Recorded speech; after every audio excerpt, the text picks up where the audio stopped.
श्री सीता जी और श्री राधा रानी भी एक ही हैं, दोनों किशोरी जी हैं। एक मिथिला की किशोरी हैं, एक बरसाना की किशोरी हैं। एक ही स्वरूप है दोनों का। इसलिए कभी भी मन में ये भावना आवे कौन बड़ा कौन छोटा, कौन अच्छा कौन कम अच्छा, दोनों एक हैं। जग में सुंदर हैं दो नाम, चाहे कृष्ण कहो या राम।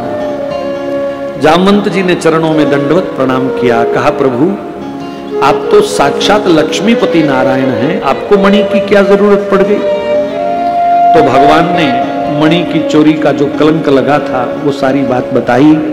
बोले इसलिए मणि लेने आया हूं। जामवंत जी ने कहा मणि दहेज में मिलेगी, मतलब बोले मेरी बेटी जामवती से ब्याह करो और मणि दहेज में ले जाओ। एक जयमाला और डल गई, बोलो कृष्ण कन्हैया लाल की जय। मणि और जामवती को संग लेकर के भगवान द्वारिका आए। सत्राजित को बुलाया, मणि उसके सामने पटक दी। अब सत्राजित को जब सब सच्चाई पता चली तो वो रोने लगा, कहा प्रभु गलती मेरी थी, उस दिन मणि जमा करा देता तो ना भाई मरता, ना मणि जाती, ना आपको इतना कष्ट होता। कृपा करके अब ये मणि रख लीजिए। भगवान कहने लगे इसका तो दर्शन भी मत कराओ, मैंने तो सिर्फ सुझाव दिया था कि खजाने में जमा कर दो, तब इसने मुझे इतना नाच नचाया, और मणि लूंगा तो पता नहीं क्या क्या हाल करेगा। कहा प्रभु इसका मतलब मन में रखोगे, मुझे माफ नहीं करोगे।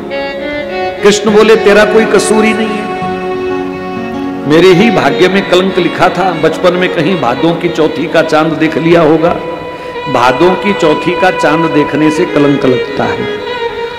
पर संत कहते हैं भगवान की इस कलंक वाली कथा को जो सुनते हैं प्रेम से, उनको फिर चौथी का कलंक नहीं लगता। अब आपको नहीं लगेगा, फिर भी ना ही देखो तो अच्छा है, पंगा काहे को लेना। तो बोले कलंक उतर गया, इतना ही काफी है। पर सत्राजित कहता है प्रभु जब तक आप मेरी भेंट स्वीकार नहीं करोगे मुझे विश्वास नहीं होगा कि आपने मुझे माफ कर दिया। तब कृष्ण कहने लगे सत्राजित अगर भेंट देके ही तुम्हें संतोष होता है तो मणि के सिवा जो दोगे ले लूंगा, कहा वचन दो, बोले दिया। अब सत्राजित चालाक तो था ही, उसने झटपट अपनी बेटी सत्यभामा का हाथ कृष्ण के हाथ में दे दिया। बोले मेरी यही भेंट स्वीकार करो, एक जयमाला और। आप सुनते जाना, श्री कृष्ण के माता पिता ना रिश्ता ढूंढने गए और ना कोई श्री कृष्ण के लिए रिश्ता लेकर के द्वारिका आया। संयोग ही कुछ ऐसे बने कि धड़ाधड़ विवाह होते गए। पांडवों का इंद्रप्रस्थ नगर बन रहा था, जिसको आजकल दिल्ली कहते हैं। ये पांडवों की बसाई हुई नगरी है, पर कहीं भी पांडवों का नामो निशान हमारी सरकारों ने नहीं रहने दिया। Humayun road, Akbar road, Babar road, फलां दीन, ऐसे लगता जैसे रावलपिंडी और कराची में घूम रहे हूं। एक भी पांडवों के नाम से कोई सड़क नहीं, कोई चौक चौराहा नहीं। ज्यादातर आपको पूरा दिल्ली मुगलों के नाम से सजा हुआ मिलेगा, यानी वो कलंक अब तक हमने सजा करके रखे हुए हैं, किसी ने इस बात पर ध्यान नहीं दिया। इलाहाबाद का नाम प्रयाग किया तो कई लोगों को बड़ी तकलीफ हुई, नाम काहे को बदला है। तो पहले उन रिश्तेदारों से पूछो ना जिन्होंने प्रयाग को इलाहाबाद बनाया था। प्रयाग जैसा पवित्र तीर्थ हमारा, और उसका भी अगर शुद्ध नाम हमको नहीं मिलेगा तो क्या मिलेगा फिर हमको इस देश में रहने से। सनातन के साथ जितनी छेड़छाड़ हुई है ऐसी कहीं नहीं हुई, कहीं नहीं हुई। आज मैं फोटो देख रहा था, विदेशों में सनातन का सत्कार हो रहा है। वियतनाम जो देश है उन्होंने एक डाक टिकट निकाली है जिसमें अयोध्या में बने हुए श्री राम जी के मंदिर में जो रामलला का विग्रह है उस डाक टिकट पर वो फोटो उन्होंने लगाया है। वो राम जी को सम्मान दे रहे हैं। और अगर यहां ऐसा कहीं हो जाए तो हा हल्ला, सारा सेकुलरिज्म खतरे में, संविधान खतरे में, सब कुछ खतरे में आ जाता है। पता नहीं कैसी सोच है। दोष किसी का नहीं, दोष हम लोगों का है क्योंकि हमने कभी अपने धर्म की चिंता नहीं करी। हमको जो 2 रुपए का लालच दे हम उसी के साथ चल पड़ते हैं, धर्म जाए भाड़ में। सबसे ज्यादा नुकसान इस सेकुलरिज्म ने हिंदुस्तान का किया है। देश के अंदर आज जितनी फूट है इसी के कारण है। कभी विचार करना, हिंदू के सिवा क्या इस देश में कोई सेकुलर है? कोई सेकुलर नहीं है। सनातन धर्म कहता है देश पहले है, धर्म बाद में, पर बाकी सब क्या कहते हैं? धर्म पहले है, देश जाए बाहर में। उनको अपने धर्म की चिंता है और हमें कभी भी अपने धर्म की चिंता नहीं होती। कहीं भी लंगर लगा के हमारा माथा टिकवा लो, हम टेकने के लिए तैयार हैं। बस लंगर मिलना चाहिए, प्रसाद मिलना चाहिए। तो भगवान पांडवों के पास इंद्रप्रस्थ आते जाते रहते थे। एक दिन संध्या के समय श्री कृष्ण अर्जुन के साथ यमुना जी के किनारे रथ पर टहल रहे थे। अर्जुन को प्यास लगी, वो जल पीने के लिए यमुना जी के किनारे पर गया। झुक के जल पीने लगा तो एक बड़ी सुंदर कन्या आकंठ जल में खड़ी होकर के श्री कृष्ण भगवान के लिए तप कर रही थी। अर्जुन ने प्रणाम किया और कहा, बहन आप कौन हैं और श्री कृष्ण के लिए इतना कठोर तप क्यों कर रही हैं?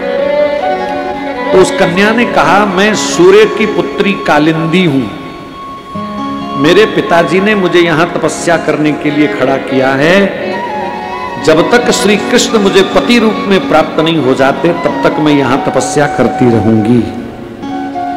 अर्जुन ने भगवान कृष्ण से प्रार्थना करी, महाराज पता नहीं कितने सालों से वो ठंडे जल में खड़ी है, अब उसको स्वीकार कर लूं।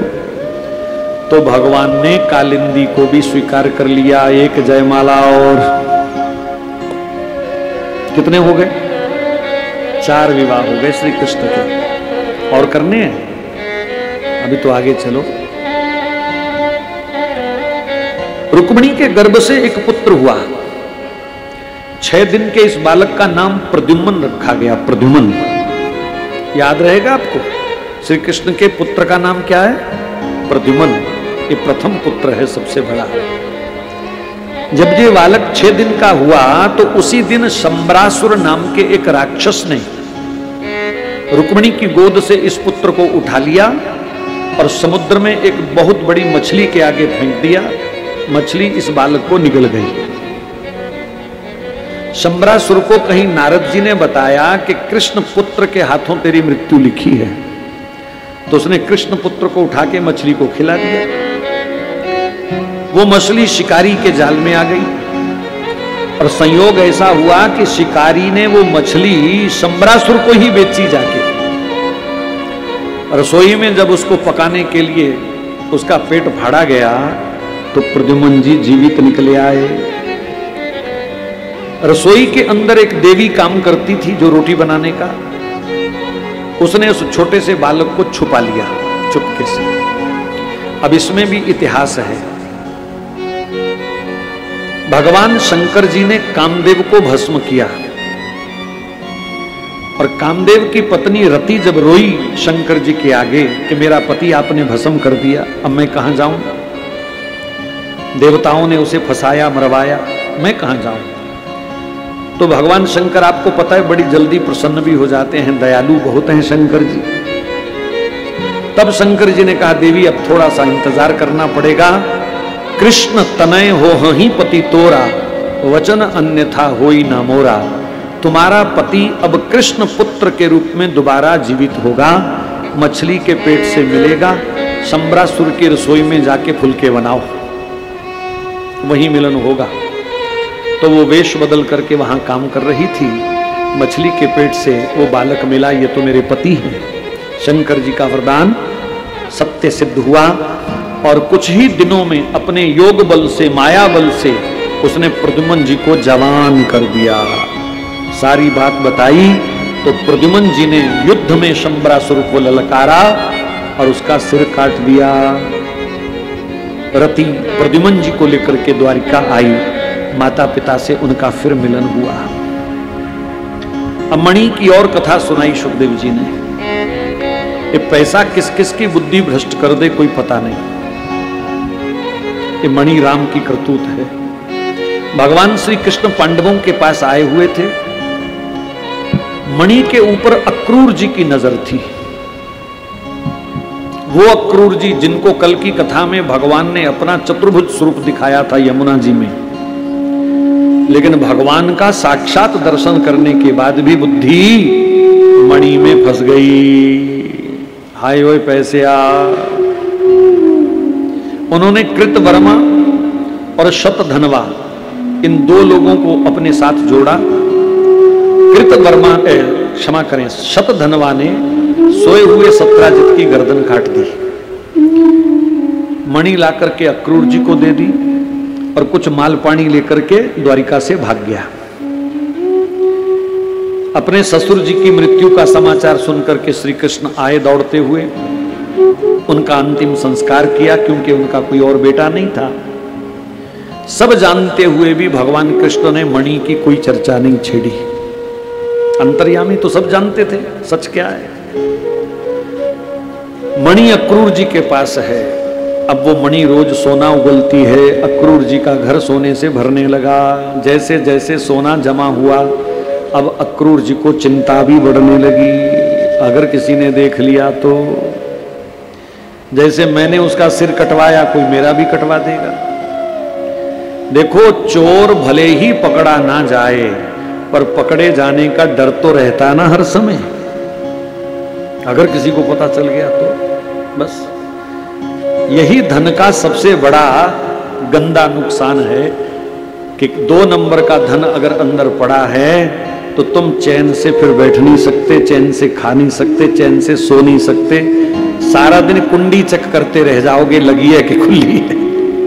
ताला खींच खींच के देखते रह जाओगे, कहीं खुला तो नहीं रह गया। घर से बाहर जाओगे तो भी ध्यान वहीं रहेगा।